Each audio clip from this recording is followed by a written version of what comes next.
ನೀವು ವಾಪಸ್ ಬರ್ತಿದ್ದು ಬಿಟ್ಟಾಗಿಲ್ಲ.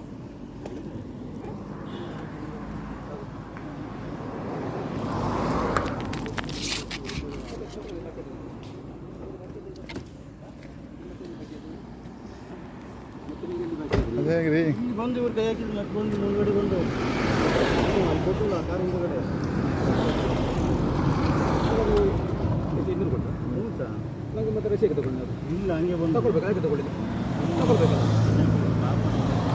ಅದು ಕ್ರಮ ತಗೊಳ್ಬೇಕಲ್ಲ. ಕೃಷಿ ಇರಲ್ಲ ಅದು. ಅದು ನೀವು ಕೊಟ್ಟು ಸುಮ್ಮನೆ ಯಾಕೆ ಹೋಗ್ತೀರಾ? ಕೊಟ್ಟು ನನಗೆ ನೀವು ಕೊಟ್ಟಿಲ್ಲ ಅಂತ ಕಾಣ್ತೇನೆ. ನೀವು ಇಲ್ಲ ಪ್ರಾಮಿಸ್ ಮಂಜುನಾಥನೇ ಕೊಟ್ಟು ಸರ್. ಮತ್ತೆ ಯಾರಿಗೆ ಕೊಟ್ಟು? ನನಗೆ ಕೊಟ್ಟು ನಿಮಗೆ ಕೊಟ್ಟು ಮತ್ತೆ ರಶಿಯಾಗಿ ತಗೊಳ್ಳಿ ನೀವು.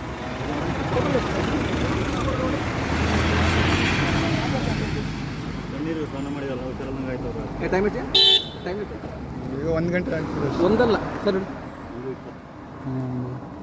ಏಯ್ ಏನು ರಿಸಿಪ್ಟ್ ಕಟ್ಟು ತಗೋಬೇಕಲ್ಲ? ಹೌದು, ತಗೊಳ್ಳಿಸಿದ ಹೋದ್ರೆ ಒಳ್ಳೆ ಖಾತೆ ಆಯ್ತಲ್ಲ. ಹಾಂ, ಕೇಳ ಮತ್ತೆ ಹೋದ್ರೆ ಹೆಂಗೆ? ಅವ್ರು ಅರ್ಜೆಂಟ್ ಒಂದು ದುಡ್ಡು ಕೊಟ್ಬಿಟ್ಟು ರಸೀತಿ ಏನಂತ ಬಂದು ಅದೇ ಅದೇ ಹಂಗೆ ಅರ್ಜೆಂಟ್ ಆಗೋದು. ಅದಕ್ಕೆ ಹಂಗೆ ಆಗೋದು. ನೀನು ದುಡ್ಡು ಕೊಟ್ಟರೆ ಅವ್ರು ಇಸ್ಕೊಂಡ್ರಾ? ಹ್ಞೂ ಸರ್ ಕೊಟ್ಬಿಟ್ಟು ಬಂದು ಅದೆಲ್ಲ ರಸೀದಿ ಕೊಡೋದಾಗ ಹೋಗೋದು. ರಸೀದಿ ಅರ್ಜೆಂಟ್ ಪ್ರಾಪರ್ ಹುಷಾರಲ್ಲ ಹಂಗೆ ಅರ್ಜೆಂಟ್ ಹೋಗ್ತಾ ಇತ್ತು. ಎಷ್ಟು ಕೊಟ್ಟೆ? 200 ರೂಪಾಯಿ. 200 ರೂಪಾಯಿ ಎಕ್ಸ್ಟ್ರಾ ಪ್ಯಾಸೆಂಜರ್ ಅಲ್ಲ ಅದು. ಎಷ್ಟು ಜನ ಇದ್ದಾರೆ ಕಾರಲ್ಲಿ? 4 ಮತ್ತು 4 ಜನ, ಇದು 5 ಜನ ಅದಲ್ಲ ಮತ್ತೆ? ಹೆಸರು ಹೆಸರು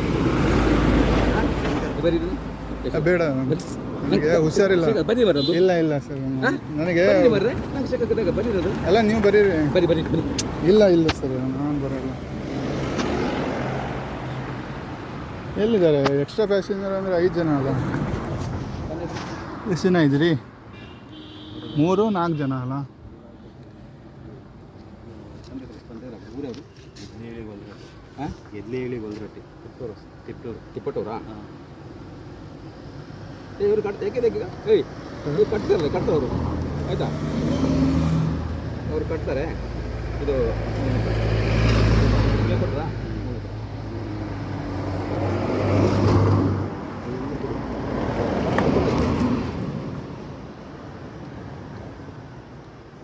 ಕೊಡು 300. ಮತ್ತೆ 500 ಆಯ್ತಲ್ಲ, ಸೀಟ್ ಬೆಲ್ಟ್ ಹಾಕಿಲ್ಲಲ್ಲ ಕೊಟ್ಟು ಮತ್ತೆ? ಅವರು ನೋಡಿದ ಕಾರಣ ಆಯ್ತು ನೋಡಿ ಅಲ್ವಾ? ಮತ್ತು ನಮ್ಮನೆಗೆ ಮಂಗ ಹೊಡೆದಾಗ ತುಂಬ ಜನ ಇರುವಾಗ ನೀವು ಸೀಟ್ ಕೊಡ್ತಾನೆ ಸೀದಾ ಕೊಟ್ಟು ಹೋಗೋದಕ್ಕೆ ಅರ್ಥ ಉಂಟಾ?